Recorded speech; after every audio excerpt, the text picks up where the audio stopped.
Guruji mouth వాళ్ళకి వాడికి mouth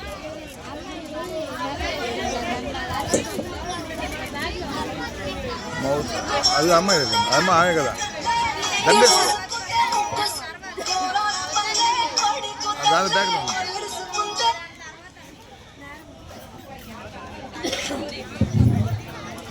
అబ్బాయి ఏంది ఇంత పొద్దున కూడా దేవేంద్ర లేవలేదు ఇంకా. రే దేవేంద్ర లెగురా స్కూల్కి వెళ్ళు. ఎప్పుడు వెళ్ళేసుకోలే కదా నాన్న. అట్ట అనకూడదునా, నువ్వు బాగా చదువుకోవాలనా. రేపు వెళ్తాలేనా. అట్ట అనకూడదు, నువ్వు వెళ్ళి బ్రష్ చేసి రా, నేను టిఫిన్ రెడీ చేస్తా. సరేనా.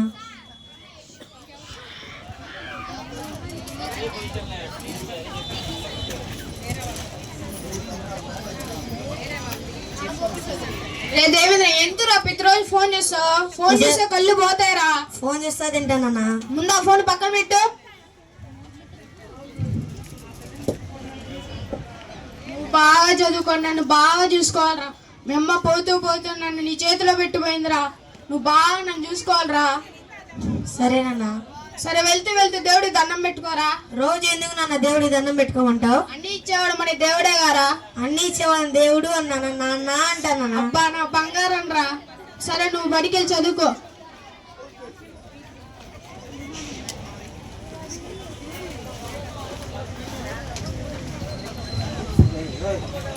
అబ్బా హెచ్ఎం మేడం ఇచ్చిన హోంవర్క్ చేయలేదు. ఇప్పుడు ఎలా ఏదో ఒకటి చెప్పి ఇంటి దగ్గర ఉండిపోతా. అబ్బా నాన్న ఏమైందిరా? అబ్బా నాన్న కడుపులో నొప్పి పడుతుందా? కడుపులో నొప్పి అయితే కడుపు పట్టుకోవాలి, నువ్వేంద్ర తల పట్టుకున్నావు? అబ్బా మర్చిపోయా నాన్న. సరే ఒక్కరోజు ఇంట్లో చదువుకోరా, నేను ఇంట్లో పని చేసుకుంటా.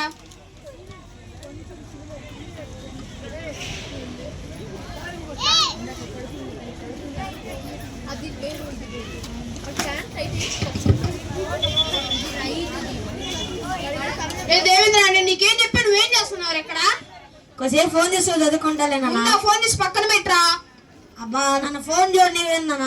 అనవసరంగా అమ్మ చనిపోయింది. అమ్మకంటే నువ్వే ముందు చనిపోవాల్సింది.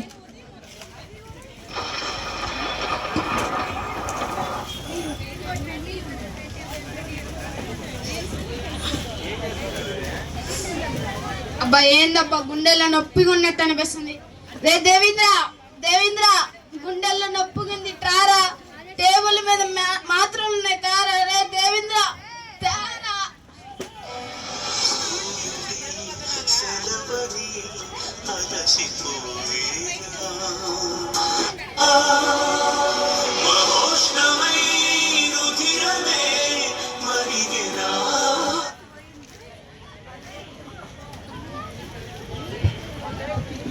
అబ్బా ఏంది ఈరోజు దేవేంద్ర గారు స్కూల్కి రాలా? ఫోన్ చేసినా ఫోన్ ఎత్తట్లా. ఇంటికి వెళ్ళి వాళ్ళ నాన్నతో మాట్లాడదాం. సుబ్బయ్య, ఓ సుబ్బయ్య, ఏం సుబ్బయ్య ఇలా పడిపోయావు?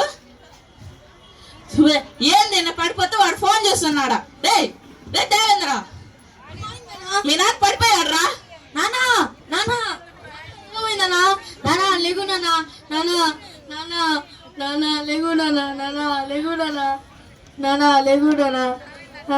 నానా.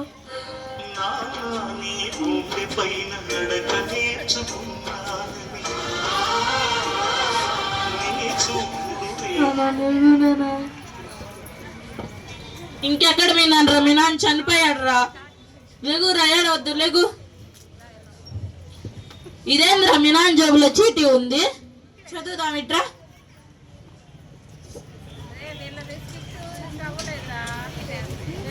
చిరంజీవి దేవేంద్రకు మీ నాన్న ప్రేమతో రాసిన వీలునామా. ఈ వీలునామా ప్రకారం నేను కష్టపడి పోగు చేసిన ఈ 6 ఎకరాల భూమిని నా కుమారుడివైన నీవు కష్టపడి పండించుకొని జీవించాలే గాని ఈ భూమిని ఎట్టి పరిస్థితుల్లోనూ అమ్మడానికి వీలు లేదు. అలా అమ్మడానికి ప్రయత్నించినచో ఈ 6 ఎకరాల భూమిని అనాథ శరణాలయానికి చెందేలా నేను వీలునామా రాయడం అయినది. ఇట్లు మీ నాన్న సుబ్బయ్య. అర్థమైందా దేవేంద్ర? ఈ వీలునామా ప్రకారం మీ నాన్న కష్టపడి పోగు చేసిన 6 ఎకరాల భూమిని నువ్వు కష్టపడి పండించుకొని జీవించాలే కానీ అమ్మడానికి ప్రయత్నించొద్దు. అలా ప్రయత్నించావనుకో ఈ 6 ఎకరాల భూమి అనాథ శరణాలయానికి వెళ్ళిపోతుంది. జాగ్రత్త. సరే మేడం. అబ్బా మా నాన్న పోతే ఫిట్టింగ్ పెట్టిపోయాడే. ఇప్పుడు ఎలా? మా నాన్న చేసి నేను చేయలేనా ఏంది? నేను కష్టపడి పని చేస్తా.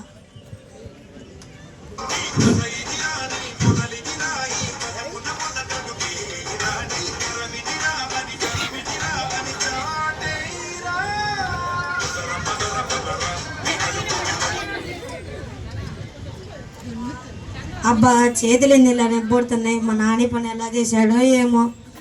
కనీసం మట్టేనే ఎత్తుదాం. అబ్బా ఈ మట్టి పళ్ళకు ఎత్తలేకపోతున్నాం. ఇప్పుడు నేనేం చేయాలి? ఎవరన్నా కూలోని చూసుకుందాం. జితేంద్ర కొంచెం మా పొలంలో పని చేస్తావా? నా పొలంలోనే చాలా పని ఉంది, మళ్ళీ నీ పొలంలో చేయాలా? అయ్యో నా వాళ్ళు కాదు, వెళ్ళే. అమ్మ మా పొలంలో పని ఉంది, కొంచెం మనిషి చూస్తే బాగానే ఉన్నాగా అయ్యా, చేసుకోలేవా? మా వల్ల కావట్లేదమ్మా. కష్టపడి చేసుకోవయ్యా. అబ్బా ఎవరు అడిగినా రావట్లేదు. ఎవరు వస్తున్నారు అడుగుదాం. అమ్మ మా పొలంలో పని ఉందమ్మా, డబ్బులు ఇస్తానమ్మా. అసలు నీది డబ్బులు ఇచ్చే మొహమేనా? అలా అనవాకండి అమ్మా. అట్టయితే నేను ఒకటి చెప్తాను, అది చెయ్యి. ఊరి బయట అమ్మవారు ఉంది కదా, అక్కడికి వెళ్ళి అడుగు, సరేనా? అవునా, నిజమా? అయితే ఇప్పుడే వెళ్ళి అడగను. ఏంటి పిచ్చోడు?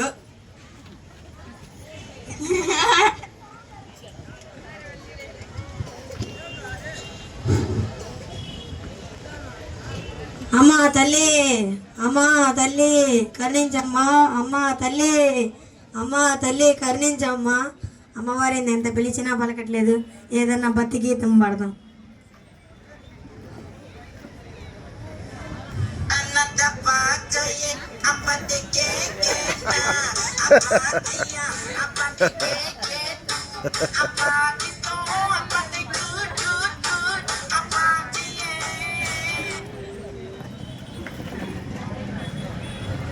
అమ్మవారిని అసలు లేకపోవట్లేదు.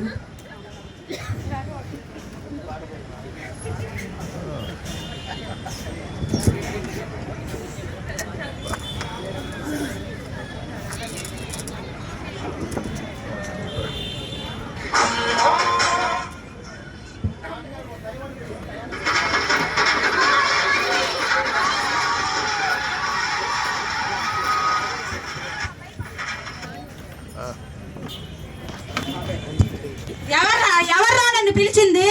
నేనేనమ్మా. ఎందుకు నన్ను ఎందుకు పిలిచావరా? మా పొలంలో ఎవరు పని అడిగినా రావట్లేదమ్మా. ఎవరి పని వాళ్ళే చేసుకోవాలి. పెద్దవాళ్ళు ఊరికే అన్నారా కష్టే ఫలి అని? అలా కాదమ్మా, ఏదైనా ఉపాయం చెప్పండి అమ్మా. సరే, నేను నీకు ఒక పని రాక్షసిని అప్పగిస్తాను, కానీ 2 కండిషన్లు. 1, నీ పని మాత్రమే చేపించుకోవాలి. 2, పని తర్వాత పని చెప్తూనే ఉండాలి, లేకపోతే నీ పీక పిసికి చంపేస్తుంది. అర్థమైందా? అవునమ్మా. పని రాక్షసి రా.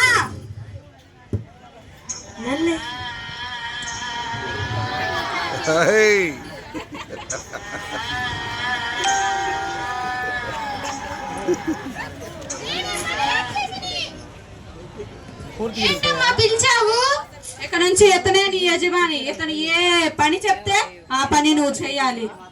సరేనమ్మా. యజమాని, ఇక నుంచి నువ్వే నా యజమానివి, నేనే నీ పని మనిషిని. తొందరగా పని చెప్పు. 6 ఎకరాల పొలం తిన్నా. సరే యజమాని. 6 ఎకరాల పొలం తినేసరికి వారం పట్టింది. అంతలోకి నేను పాటలు వింటా. యజమాని, ఓ యజమాని. అప్పుడు 6 ఎకరాల పొలం అయిపోయిందా? అయిపోయింది. దున్నేసావా? అబ్బా అయితే వెళ్ళి ఇత్తనాలు వెళ్ళేసా. సరే యజమాని. ఈ ఇత్తనాలు వెళ్ళేసరి 3 రోజులు పట్టింది. అందులో నేను ఇంకా పాటలు వింటా. యజమాని, ఓ యజమాని. అప్పుడే అయిపోయిందా? అయిపోయింది. ఇత్తనాలు వెళ్ళేసావా? చల్లేసా. అలా అయితే ఏం చెప్పాలి? అయితే ఇంట్లో వెళ్ళి పని చేయి. సరే యజమాని. అబ్బా ఏ పని చెప్పినా తొందరగా చేసేస్తుంది. ఇప్పుడు నేనేం చేయాలి? అప్పుడు ఆలోచిద్దాంలే. యజమాని, పని అయిపోయింది, ఇంకో పని చెప్పు. అని నేను చెప్తాను. తొందరగా చెప్తావా? నేను చెప్తా.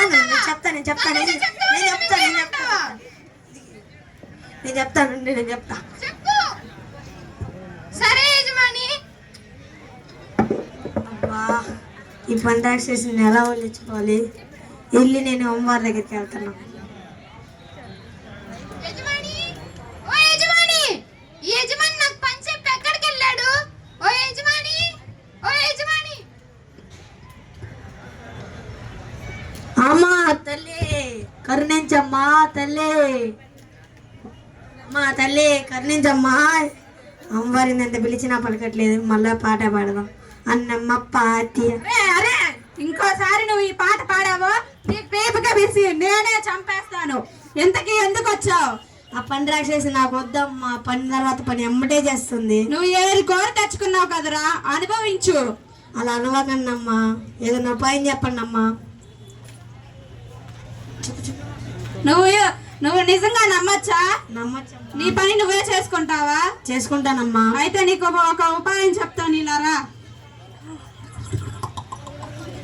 ఇది నువ్వు ఖచ్చితంగా చేయి, ఖచ్చితంగా నీకు ఫలితం దక్కుతుంది. ఇంకోసారి నన్ను డిస్టర్బ్ చేసావో, నువ్వు పిలిచినా ఇంకా నేను రాను. సరేనమ్మా.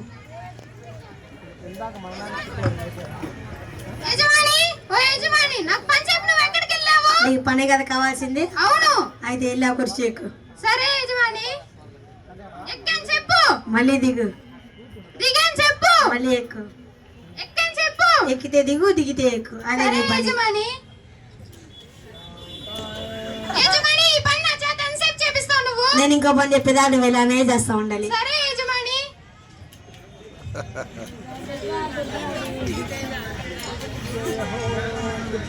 అమ్మో, ఈ యజమాని ఇంకో పని చెప్పేలా లేడే, నేను పారిపోతా. అమ్మయ్యా, ఈ పండగ చేసి పేడ తెచ్చుకున్నా. ఇప్పటి నుంచి మన పని మనమే చేసుకోవాలి. కష్టపడితేనే ఫలితం దక్కుతుంది.